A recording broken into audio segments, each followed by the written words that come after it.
Woman finds a cradle floating in the river. When she looks at what's inside, she can't believe what she saw. The rain mercilessly pounded the village of St. Benedict, a small settlement on the banks of the Hudson River in the heart of the Adirondacks. On that particularly tumultuous night, Sarah Miller and her husband John Taylor were facing the worst storm of their lives. Sarah was cradling little Ethan, only 6 months old, who had been burning with fever for 2 days. The village health clinic didn't have sufficient resources, and the local doctor had recommended they urgently take the baby to the hospital in the nearest town, Riverdale, a few hours away by boat. "Do you really think we should risk crossing in this storm?" Sarah asked, her dark eyes reflecting the fear that tightened her chest. John adjusted his raincoat and looked at his son. "We don't have a choice, Sarah. His fever won't break. If we wait until tomorrow." He didn't need to finish the sentence. Sarah nodded, wrapping Ethan in several layers of blankets and placing him in a small improvised cradle that John had adapted to protect him during the journey. Carefully, they covered the cradle with a waterproof tarp, leaving only a small opening so the baby could breathe. The boat rocked violently as they cut through the dark waters of the river.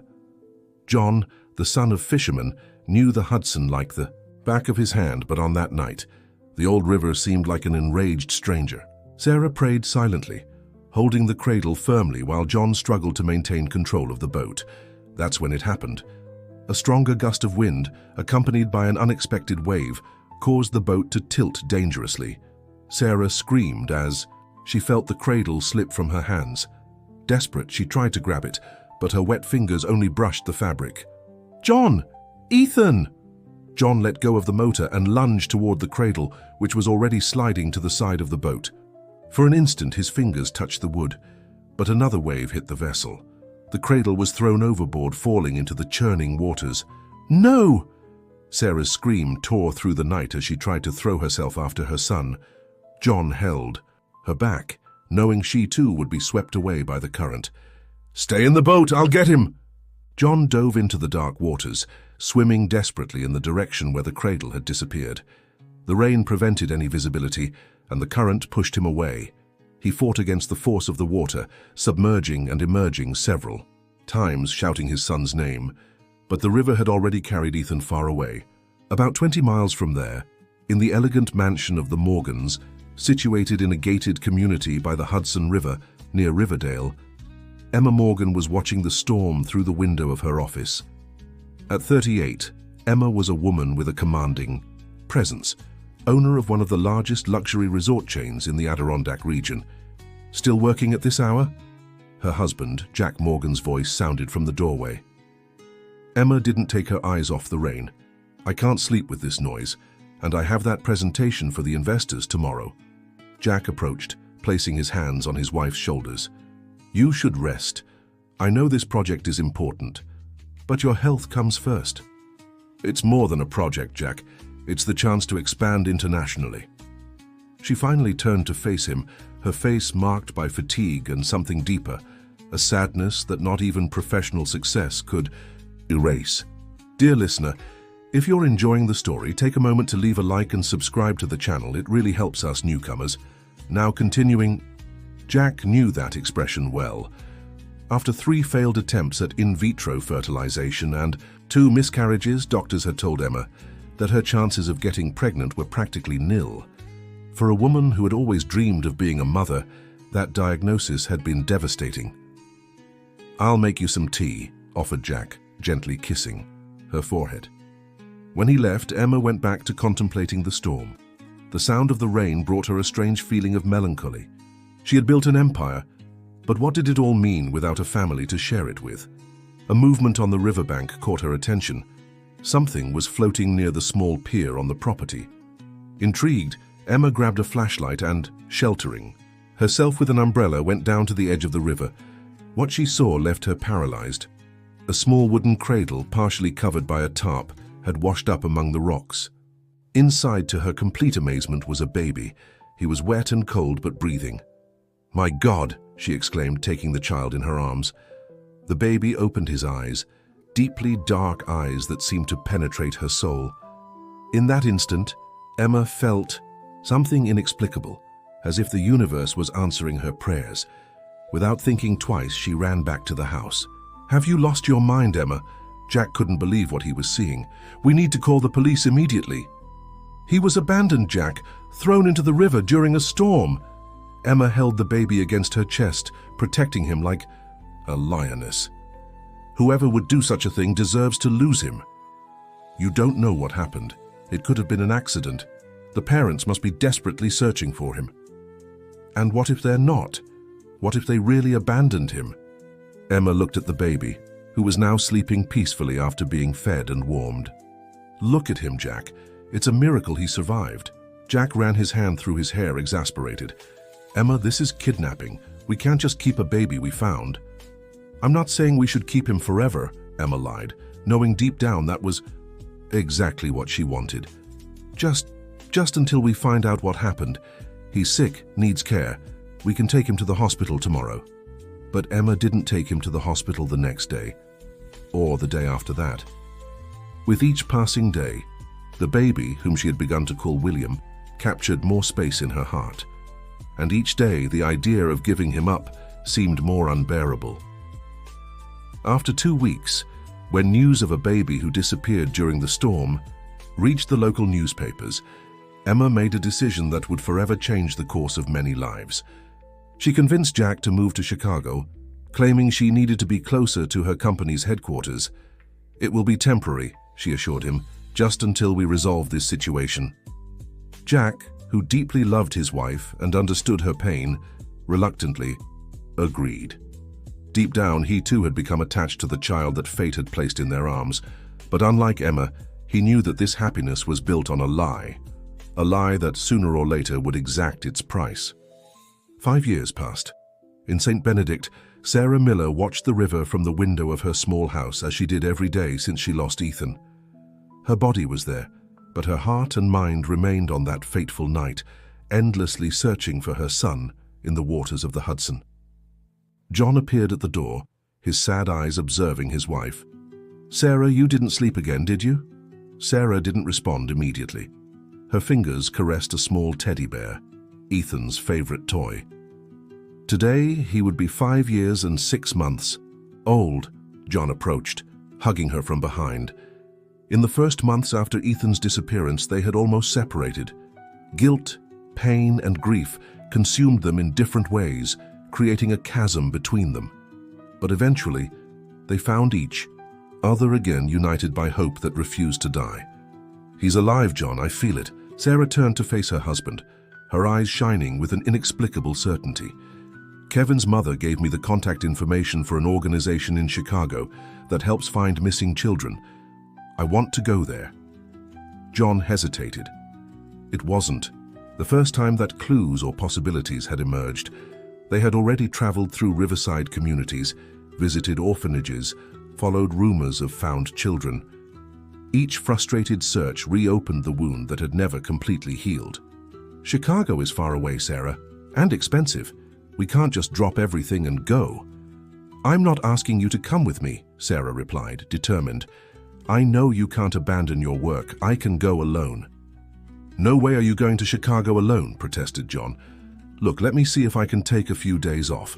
In the meantime, let's talk to this organization by phone, understand better how they can help." Sarah nodded, grateful for her husband's support, even knowing he didn't share her conviction.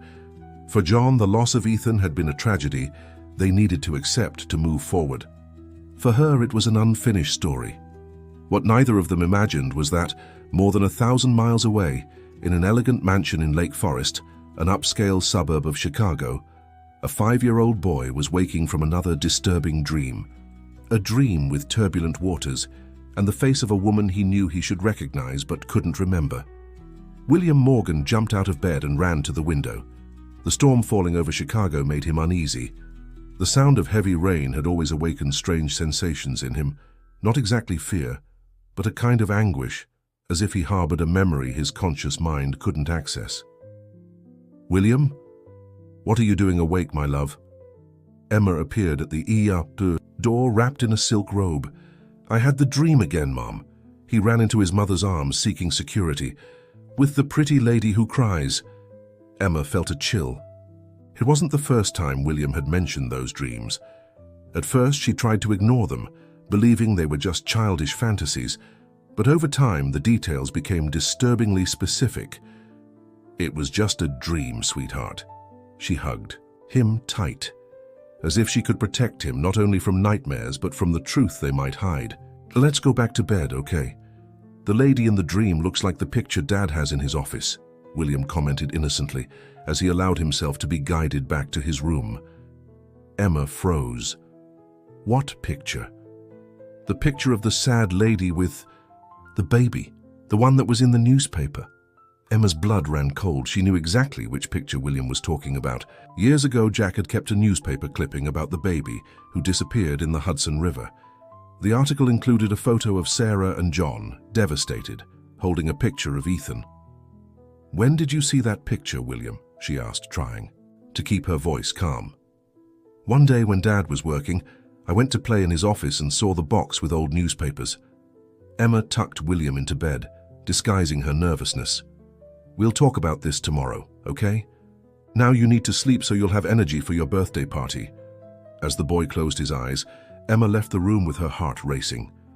Jack had promised to get rid of those clippings years ago. Why was he still keeping them? Did he still have suspicions after all this time? In the hallway, she ran into Martha, the housekeeper who had worked for them since they moved to Chicago. "Are you all right, ma'am?" asked Martha, noticing Emma's paleness. "You look like you've seen a ghost." "I'm fine, Martha. Just worried about the preparations for tomorrow's party." Martha nodded, but her eyes revealed she didn't entirely believe the explanation. At 60, Martha Wilson had raised 6 children and helped raise dozens of others as a nanny and housekeeper. She knew the expressions of maternal concern better than anyone. "Mrs. Morgan, excuse my intrusion, but have you never thought about telling the boy the truth?" Emma looked at the housekeeper, astonished. "What are you talking about, Martha?" "About the adoption." Martha held her employer's gaze. "The boy is growing up asking questions. Adopted children have the right to know about their origins." Emma breathed a sigh of relief. Martha thought William was adopted, which in a way made sense. When they moved to Chicago, Emma had invented a story about adopting William from a small town in the countryside. The lie was convenient as it explained the absence of pregnancy and birth records. "I don't think he's ready for that conversation, Martha." "And when do you think he will be ready?" the housekeeper insisted, with the freedom of someone who had earned the family's trust. "I've seen many families go through this. The later you tell him, the harder it will be for him to accept." Emma massaged her temples, feeling a headache coming on. "I'll think about it, Martha, I promise, but for now let's focus on tomorrow's party, okay?" The housekeeper nodded, but as she walked away down the hall, Emma couldn't help but notice something in her look, a kind of silent knowledge that left her deeply unsettled. William's birthday party was a true spectacle. Emma had spared no effort or resources to transform the mansion's garden into a private amusement park, complete with a Ferris wheel, carousel, game booths, and a huge dessert table that would make any child dream. As she watched her son running and laughing with his friends, Emma couldn't help feeling a twinge of anxiety. In recent days, Jack had become strangely distant, spending hours locked in his office or on long phone calls that he abruptly ended when she approached. "Beautiful party." Jack appeared beside her, offering her a glass of champagne. "You always outdo yourself." "Thank you." Emma accepted the drink, studying her husband's face. "Is everything okay, Jack? You've been so absent." He shifted his gaze to William, who at that moment was trying to toss rings onto bottles at one of the booths. "We need to talk, Emma, but not today. Today is for celebrating." Before she could insist, they were interrupted by Laura, the mother of one of William's little friends. "Emma, what a wonderful party. William is delighted, and how he's grown since last year." "Yes, he doesn't look like that fragile little baby we brought home anymore," replied Emma with a nostalgic smile. "Do you have pictures of him as a baby? I love seeing those funny faces newborns make." "My Jason was born with such a serious expression he looked like a little old man," Laura laughed. Emma felt her body stiffen. It was an apparently innocent question, but one that touched on a sensitive point. There were no photos of baby William. At least not before 6 months when they found him. Unfortunately, we lost most of his baby pictures in a move, Jack smoothly intervened. An unforgivable oversight. Laura made an expression of understanding. That's too bad. But the important thing is that you have all the memories in your heart, right? As the conversation shifted to other topics, Emma exchanged a quick glance with her husband. Despite all the tensions, he still protected her, still kept the secret they shared. For how much longer could they sustain that story? The week after the party, Jack finally confronted Emma. She found him in his office, surrounded by papers spread across the desk. "What is all this?" she asked, picking up one of the documents. "They're reports, Emma, genetic reports." Jack looked exhausted, as if carrying an immense weight. "I know we agreed never to touch this subject again, but I can't continue living like this." Emma looked at the papers, confused. "I don't understand. Well, what did you do?" "I sent samples for analysis, hair strands from William and from us." He paused, taking a deep breath. "The results confirm what we already knew. He's not our biological son. So what?" Emma felt a wave of anger. "We've raised him for 5 years. We're the only parents he knows." "But we're not the only parents he has, Emma." Jack slammed the desk, momentarily losing control. More calmly, he continued. "There are people out there who lost a child, who probably still suffer, still search. Don't you think they deserve to know the truth?" "The truth?" Emma let out a bitter laugh. "And what is the truth, Jack?" "That we found an abandoned baby in the river and decided to give him a life he would never have had. That we loved him and raised him as our own. The truth is that we took him, Emma, without properly investigating, without giving the authorities a chance to find his family. That has a name, and you know what it is." Emma turned pale. "Are you threatening me?" "Of course not." Jack seemed hurt by the accusation. "I'm trying to do what's right before it's too late. William is already asking questions. What if one day he discovers the truth on his own? Have you thought about what that would do to him?"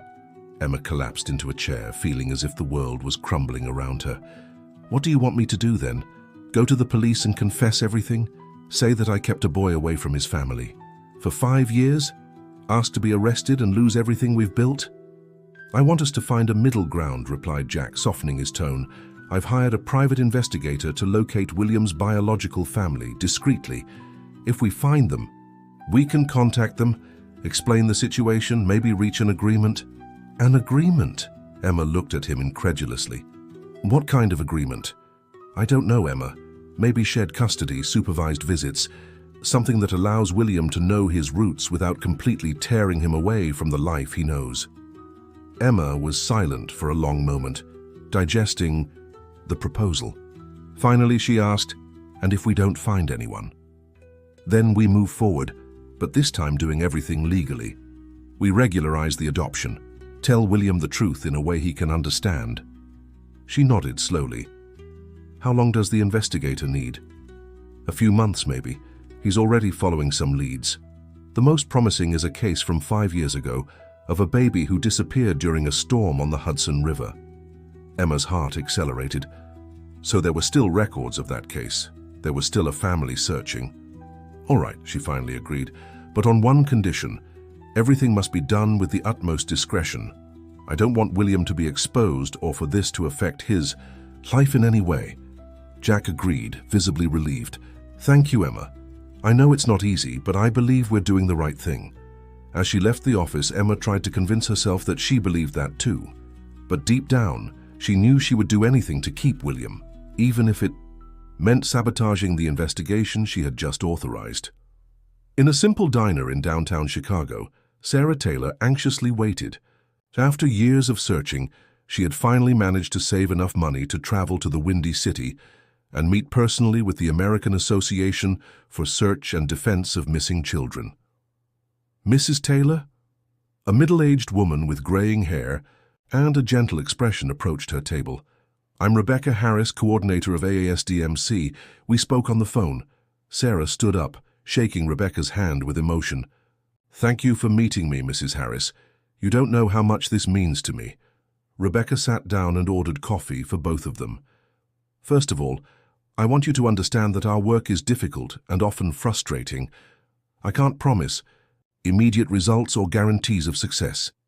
"I understand," replied Sarah, opening her bag and removing a folder. "I brought everything I have. Photos of Ethan, news reports about the disappearance, police reports." Rebecca examined the documents with professional attention. "5 years is quite a long time, Mrs. Taylor. The child will have changed considerably. Even so, we have some methods for facial growth projection that can help us create an approximate image of what he would look like today." "Do you have any success cases after so much time?" Sarah's voice trembled slightly. Rebecca hesitated before answering. "Some. A boy who was taken to the emergency room after a small accident during a swimming lesson. The name registered was William Morgan." "Morgan?" Sarah repeated the surname, trying to memorize it. "Are you sure he resembled Ethan?" "Our volunteer can't say for certain, but she said the resemblance to the projection was remarkable, especially the eyes and face shape. Also, we discovered something interesting. There's no birth record for this boy in Chicago. The certificate presented at the hospital was issued in a small town in the countryside, but when our investigator checked, he found irregularities." Sarah felt a growing hope, mixed with fear. "And now? What do we do?" "Our next step is to confirm. If there really is a connection," explained Rebecca. "We can't simply accuse a family without concrete evidence. We'll monitor discreetly and try to obtain a DNA sample." "DNA?" Sarah repeated, confused. "Yes, something simple and non-invasive. A strand of hair, for example. If we can compare it with your DNA, we'll have definitive proof." Sarah was silent for a moment, absorbing the information. After 5 years of fruitless searching, the possibility of being so close to finding Ethan seemed surreal. "What can I do to help?" she finally asked. "For now, nothing," replied Rebecca. "We need to proceed with extreme caution. If this family really has your son, any sudden movement could make them disappear again." Sarah agreed, despite the anxiety she felt. "I understand. I'll wait then." After hanging up, Sarah walked to the window of her room, observing the vast and chaotic city stretching before her. Somewhere in that labyrinth of buildings and streets could be her son, so close and yet so far. "I'll find you, Ethan," she whispered to the horizon. "Mommy's coming." The investigator hired by Jack, Thomas Reed, presented his preliminary report in a tense meeting in the mansion's office. "Mr. Morgan, I've confirmed the information about a child who disappeared in the Hudson River 5 years ago. The child's name was Ethan Taylor, son of Sarah and John Taylor, residents of a village called St. Benedict." Jack nodded gravely.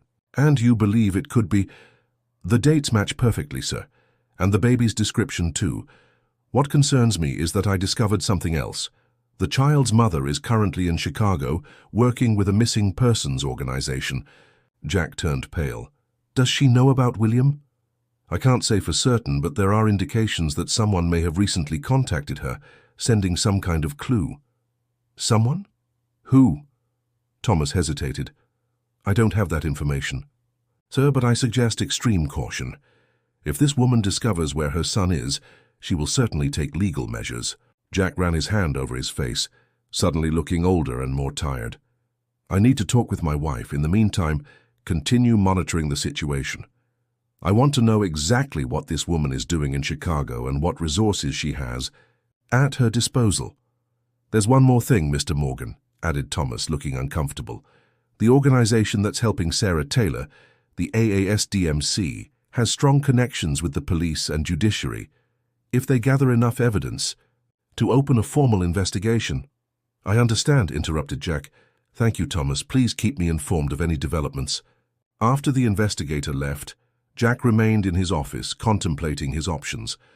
The situation was escalating more quickly than he had anticipated. If he had acted years earlier, perhaps they could have resolved everything more peacefully.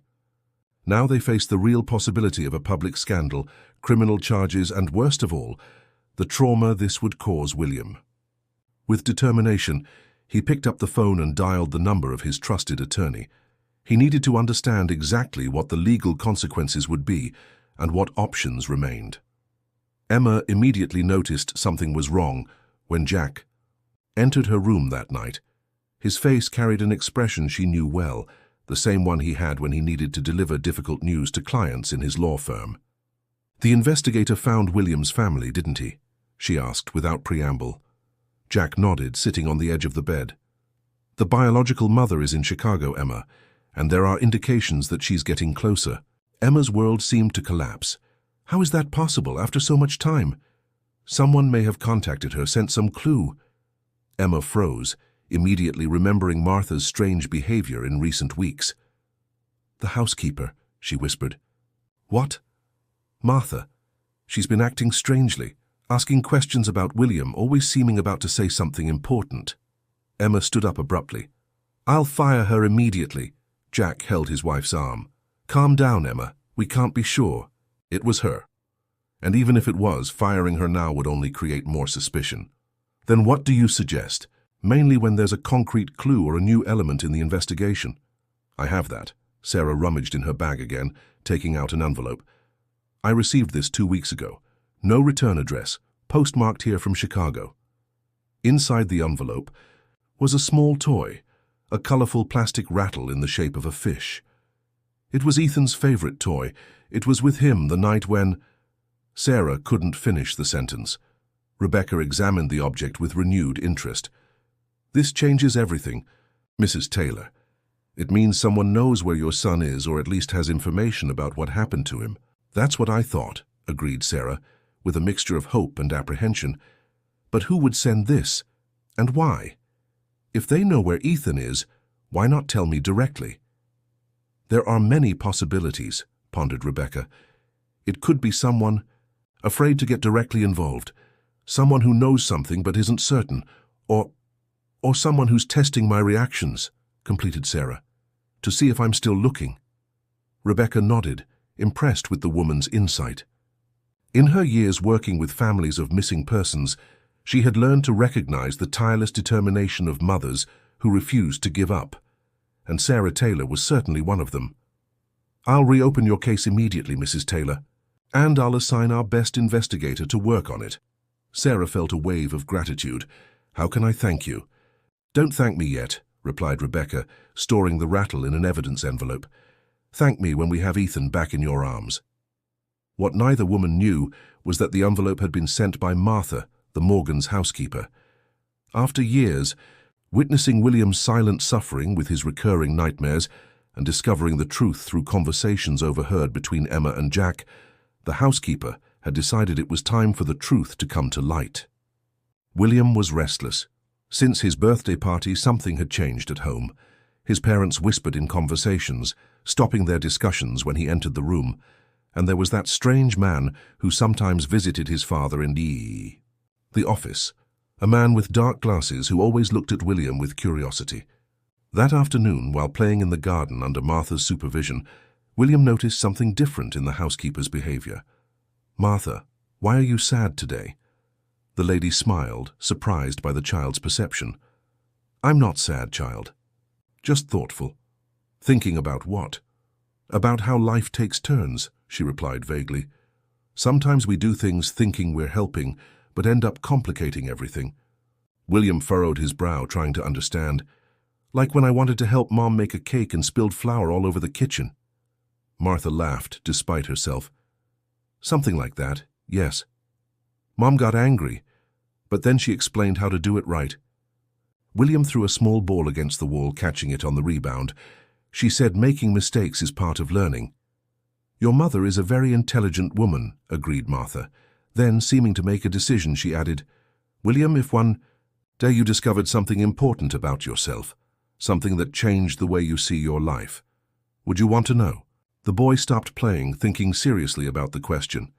"It depends. Is it something good or bad?" "It's neither good nor bad. It's just true." William considered the question for a moment. "I think so. Dad always says the truth is important, even when it hurts." Martha felt tears forming in her eyes. "Your father is a wise man, William. Never forget that." Before they could continue the conversation, Emma appeared in the garden, looking tense. "William, bath time. Your swimming lesson starts in an hour." As the boy ran inside, Emma gave Martha a suspicious look. "What were you two talking about?" "Nothing special, Mrs. Morgan. Kid stuff." Emma didn't seem convinced, but didn't insist. In recent days, she had noticed Martha acting strangely, asking questions about William's past, looking at old photographs, always seeming on the verge of saying something important. "Martha," Emma hesitated before continuing, "you know you can count on me if you have any concerns, right? Anything that might be bothering you." The housekeeper nodded, maintaining a neutral expression. "Yes, ma'am, and you can count on me, too, for anything." The two women stared at each other for a long moment, each keeping their own secrets, each planning their next steps in a game whose rules were not yet entirely clear. In the small inn where she was staying, Sarah received an unexpected call from Rebecca Harris. "Mrs. Taylor, we have news. One of our volunteers who works as a nurse at Northwestern Memorial Hospital believes she saw a child with characteristics very similar to the projection we made of Ethan." Sarah's heart accelerated. "Where? When?" "Yesterday afternoon. That we wait until that woman appears at our door demanding to take our son?" Emma's voice trembled with anger and fear. "I suggest we be proactive," replied Jack firmly. "I spoke with my lawyer. We have some options." "What options?" "We can try a direct approach. Contact Sarah Taylor, explain the situation, propose some kind of agreement." Emma laughed bitterly. "An agreement? What kind of mother would accept an agreement to see her child only on weekends?" "A mother who hasn't seen her child in 5 years might prefer that to nothing," Jack replied softly. "Besides, we're not just talking about us, Emma. We're talking about what's best for William." "What's best for William is to stay with his parents," exclaimed Emma. "The parents he knows, who raised him, who love him. Sarah and John Taylor love him too, Emma. And they lost him in a tragic way." Jack took a deep breath before continuing. "Have you thought about how William will feel when he discovers we took him from his biological family, that we kept him away from people who never stopped looking for him?" Emma felt tears running down her face. "He'll never need to know. And if he finds out on his own, and if someone tells him, Martha, a school friend, a court case that becomes public." The silence that followed was heavy, laden with painful implications. Finally, Emma asked in a low voice, "How much time do we have?" "Not much," Jack answered honestly. "The investigator believes the organization helping Sarah Taylor has already identified William as a possible match for her missing son. They're seeking more concrete evidence." Emma wiped her tears with the backs of her hands. "I need time to think, Jack. I can't just give him up." "Nobody's talking about giving up." Jack moved closer, embracing her. "We're talking about finding a solution that allows William to have a complete life, knowing all parts of his story." Emma nodded against her husband's chest, but in her heart a plan was already beginning to form, a desperate plan she knew Jack would never approve. The next morning, William woke up early, excited about the outing his mother had promised. It was rare for Emma to take an entire day just to be with him, away from her company responsibilities. "Where are we going, Mum?" he asked, as Emma helped him get dressed. "It's a surprise," she replied with a forced smile. "But I can tell you, it involves an airplane." The boy's eyes widened with excitement. "We're traveling? Where to? Is Dad coming too?" "Your father has commitments today, sweetie. It will be just you and me on this adventure." Emma had spent the night planning. With her contacts and resources, it wouldn't be difficult to disappear. For a while, perhaps even leave the country. She knew it was a drastic decision that would have serious consequences, but the alternative, losing William, seemed unbearable.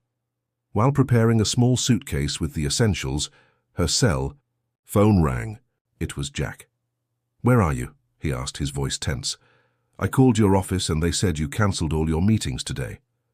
"I decided to take the day to be with William," she answered, trying to sound casual. "We're going to the zoo." There was a pause on the other end of the line. "Emma, whatever you're planning, stop. It will only make the situation worse." "I don't know what you're talking about. I know exactly what's going through your mind, Emma. I've known you for 20 years. Jack's voice was firm but gentle. "Running away is not the solution." Emma felt tears returning to her eyes. Then what is handing our son over to strangers? They're not strangers to him, Emma. They're his blood. Blood means nothing.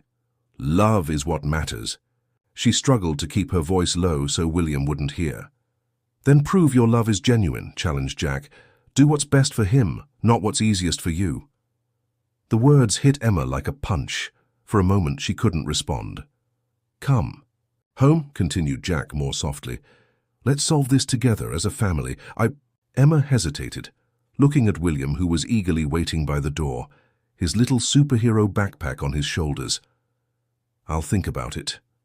She hung up the phone, feeling lost. The plan that had seemed so clear during the night was now filled with doubts. What if Jack was right? What if running away only made everything worse for William in the long run? Are we ready, Mom? William appeared at her side, his eyes, so similar to Sarah Taylor's in the photos Jack had shown her, shining with excitement. Emma knelt in front of her son, holding his little hands. William, if you could choose anything to do today, what would it be? The boy thought for a moment. Go to the amusement park, or maybe visit that science museum Dad promised to take me to. And if, Emma hesitated, uncertain how to formulate the question, and if you could meet new people, people who are part of your story. William frowned, confused. What people? Emma opened her mouth to respond, but was interrupted by a knock on the door. It was Martha. Mrs. Morgan, you have a visitor. She said it's urgent. Who is it? Asked Emma, feeling a chill of apprehension. A lady named Rebecca Harris. She said she's from the American Association for Search and Defense of Missing Children. The world seemed to pause for an instant. How had they found her house? Who had given them her address? Tell her I'm not here, Emma responded automatically. She's with a younger woman, continued Martha, avoiding Emma's gaze. Said her name is Sarah Taylor. Emma felt her legs weaken. It was too late. The moment she had so feared had arrived, and there was nowhere left to run. Sarah waited in the living room of the Morgans' mansion, her heart beating so hard she feared it might be audible. After 5 years of searching, she was possibly just a few feet away from her son. Rebecca Harris, seated beside her, squeezed her hand encouragingly. Remember what we agreed, Sarah. Calm and serenity, no matter what happens. Sarah nodded, though inside she was far from feeling either of those emotions.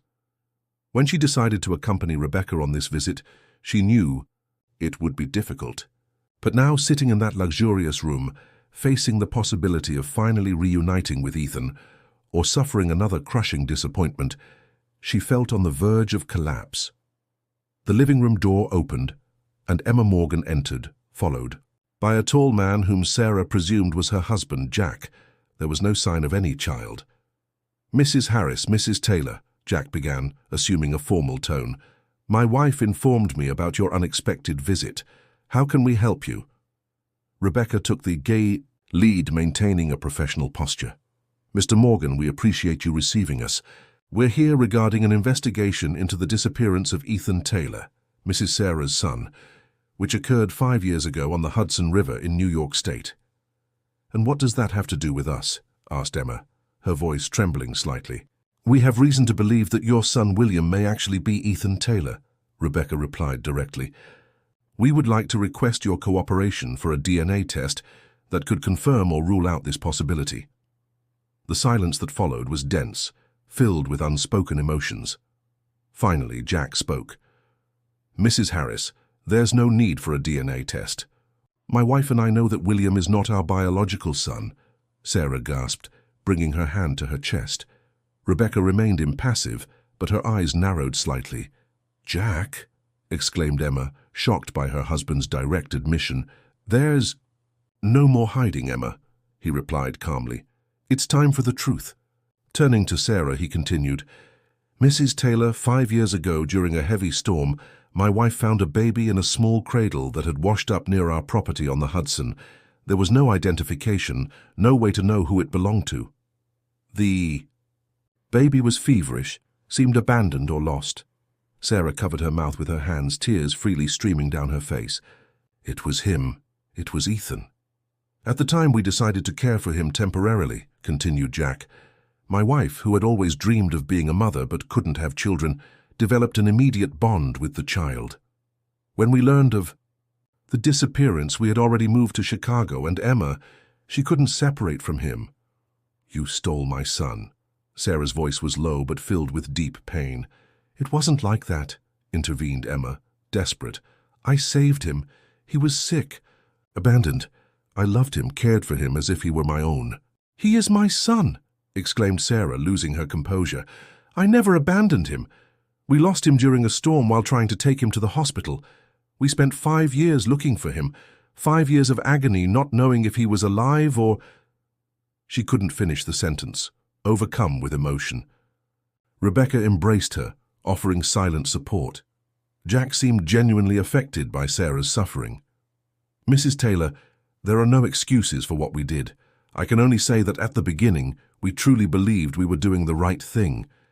And then it became increasingly difficult to turn back. Where is he? Asked Sarah, wiping away tears. Where is my son? Before Jack could answer, the living room door opened again. William entered, followed by Martha. The boy stopped, looking curiously at the visitors. Sarah froze. There he was, her Ethan, now 5 years old, taller, more grown up, so different from the baby she had lost, but at the same time unmistakable. The same dark, expressive eyes, the same face shape that so resembled John's. Ethan, she whispered, unable to contain her emotion. William looked at her with curiosity. Something in her face seemed to awaken a distant memory, like the dreams he had of the woman who cried. My name is William, he said shyly. Emma approached her son, placing her hands protectively on his shoulders. William, sweetheart, these people came to talk to Mum and Dad about important things. Why don't you go play in your room while we talk? The boy hesitated, his eyes still fixed on Sarah. I know you, he said suddenly. You're the lady from my dream. The entire room seemed to hold its breath. Sarah took a step forward, trembling. What dream, sweetie? She asked gently. The dream with water and loud noise, you're crying and calling a name. Sarah felt her legs weaken. Rebecca held her, providing support. What name does she call, William? Asked Jack softly. The boy furrowed his brow, concentrating. Ethan, I think. Sarah could no longer contain herself. She knelt down, coming to the boy's level. That's your real name, sweetie? Ethan Taylor. I'm Sarah, your mother. William looked at her in confusion, then at Emma. Mom? Emma's face contorted in pain. She knelt beside William, holding his little hands. William, remember when we talked about different families, about children who have 2 dads or 2 moms? The boy nodded slowly. Well, you're one of those special children. You have 2 mothers who love you very much. I don't understand, replied William, seeming frightened by the situation. Jack intervened, his voice calm and reassuring. Son, when you were a little baby, an accident happened. You were lost from your real parents, Sarah and John. We found you and raised you as our son. But your other family never stopped looking for you. William looked from Emma to Sarah and then back to Jack, trying to process the complex information. So, you're not my real parents? The question hit Emma like an arrow. We are your parents, William. Maybe not by blood, but through the love. We feel for you. We raised you, cared for you when you were sick, celebrated every birthday, every achievement. But I'm your mother too, Ethan, said Sarah softly. I carried you in my belly for 9 months. I breastfed you. I sang you to sleep every night. And when you disappeared, I spent 5 years looking for you, never losing hope. William looked at the 2 women, clearly confused and overwhelmed. Martha approached, placing a gentle hand on his shoulder. It's a lot of information at once. Isn't it, sweetheart? Said the housekeeper affectionately. But you know what this means. It means you have even more people who love you. The boy nodded slowly, though he still seemed lost. Can I go play now? The adults exchanged glances. It was Rebecca who answered. Of course you can, dear. The adults need to talk a bit more. When William left, accompanied by Martha, the atmosphere in the room changed perceptibly. The initial shock had passed. replaced by a sense of urgency about what would happen next. "I want to take my son home," said Sarah firmly. "It's not that. Simple," replied Jack. "William or Ethan has an established life here. Friends, school, routine. Tearing him away from all that at once would be traumatic." "More traumatic than keeping him away from his true family for 5 years?" questioned Rebecca, intervening. "We're not saying we don't recognize Mrs. Taylor's right," explained Jack. "We're just asking you to consider Ethan's well-being above all. A gradual transition would be best for him." Sarah hesitated, torn between her desperate desire to recover her son immediately and concern about the emotional impact this would have on him. "What do you suggest then?" she finally asked. "An adaptation period," proposed Jack. "You could visit frequently, spend time with him, build a relationship. Gradually, we could increase these periods until he's ready to live with you." "And how long would that take?" questioned Sarah, suspicious. "A few months, perhaps, depending on how he responds." Sarah looked at Rebecca, seeking advice. The AASDMC coordinator considered carefully. "From the perspective of the child's psychological well-being, Mr. Morgan's suggestion has merit," she reluctantly admitted. "A sudden shock could cause lasting trauma." "But what about justice?" asked Sarah, her voice choked. "They kept my son for 5 years, Rebecca. They knew what they were doing. And they will face the legal consequences of their actions," Rebecca assured her. "But that's separate from the issue of Ethan's well-being." Emma, who had been silent for some time, finally spoke. "And if we could find a middle ground? An arrangement where Ethan could have both families in his life?" All eyes turned to her, surprised. "What do you mean?" asked Sarah. "I don't know exactly," admitted Emma. "Maybe some form of shared custody. I know I have no right to ask for this, but he's my son too, in a way. I can't imagine a life without him." Sarah looked at Emma, the woman who had raised her son for 5 years, who loved him deeply despite everything. It was easy to hate her for what she had done, but also impossible not to recognize the bond that existed between her and Ethan. "My husband, John, doesn't know any of this yet," said Sarah thoughtfully. "He's in New York, waiting for news from me. When he finds out we've found Ethan, he'll also have to get to know the boy gradually," completed Rebecca. "All of you will have to work together for Ethan's sake." A thoughtful silence fell over the room, each person absorbing the implications of the complex situation they found themselves in. "I'll consider your proposal," Sarah finally said, addressing Jack. "But on one condition. I want to spend the day with him today. I want to start getting to know my son." Jack looked at Emma, who nodded reluctantly. I'll go get him," she said, standing up. When Emma left the room, Jack turned to Sarah. "Mrs. Taylor, I know nothing I say can make up for what we did, but I want you to know that despite everything, we took very good care of your son. He is a happy, healthy, and loved child." Sarah nodded, tears returning to her eyes. "Thank you for that, at least. But understand that what you did, this can never be completely forgiven." "I understand," Jack replied simply.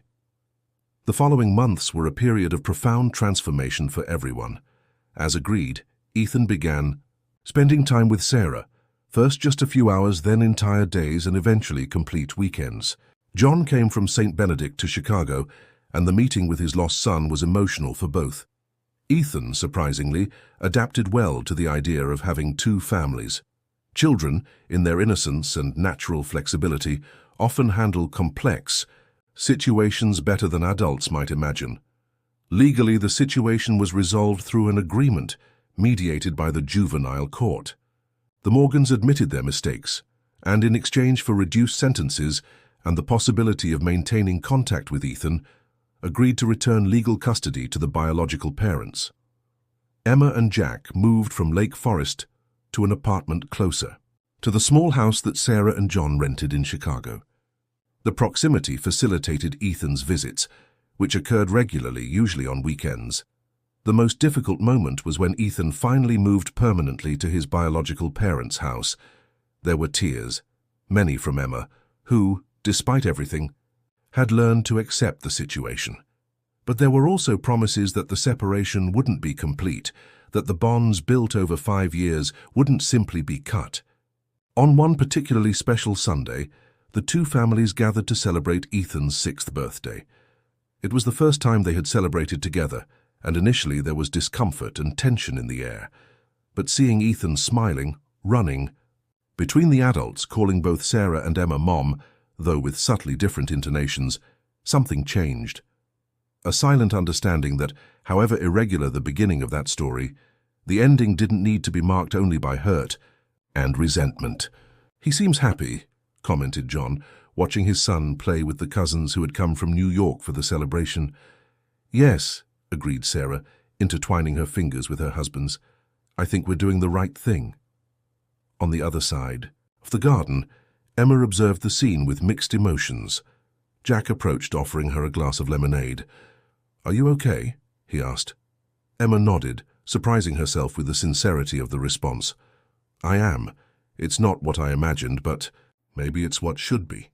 Jack hugged her, and together they watched Ethan blowing out the candles on his cake, surrounded by two families who, despite all adversities, had found a path to reconciliation.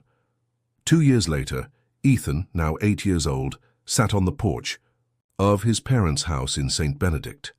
The family had decided to return to their roots, but maintained an apartment in Chicago for frequent visits to the Morgans. The boy observed the Hudson River, the same river that had almost taken his life and that, by a strange twist of fate, had led him to his second family. He was no longer afraid of the water. John had taught his son to swim, transforming the potential trauma into a source of joy and confidence. "What are you thinking about, son?" asked Sarah, sitting beside him. "About how weird it is," he replied thoughtfully. "The river took me away and then brought me back."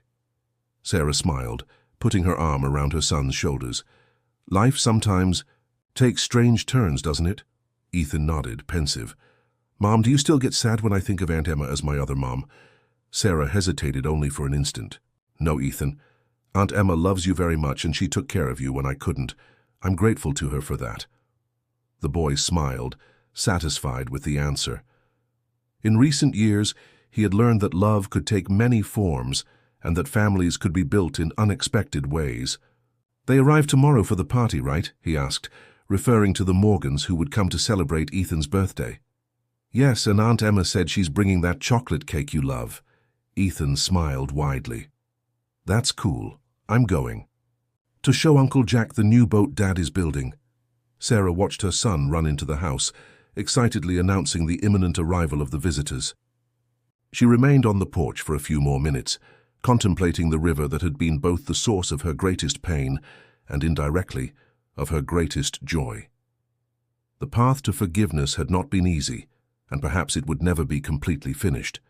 But for Ethan, for her son who was now growing up happy, loved by two families, she had found the strength to move forward, to accept the past and embrace the present, with all its complexities and imperfections.